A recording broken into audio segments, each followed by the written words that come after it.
tayo doon sa kasabihan na habang may buhay, may Pag-asa. habang may buhay, may Pag-asa. habang may buhay, may Pag-asa.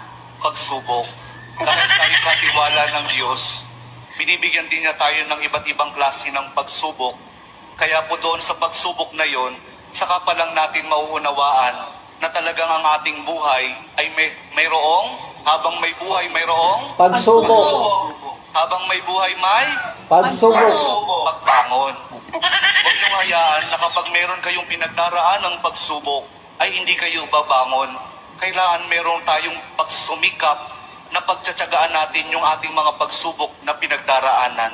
At kapag mayroong pagsubok at mayroong pagbangon, saka pa lang natin mauunawaan na talagang ang ating buhay, na habang may buhay, may Pagbangon. habang may buhay, may Pagbangon. pag-ibig. Ang pag-ibig na nagmumula kay Jesus lamang sa ating mahal ko Jesus Nazareno.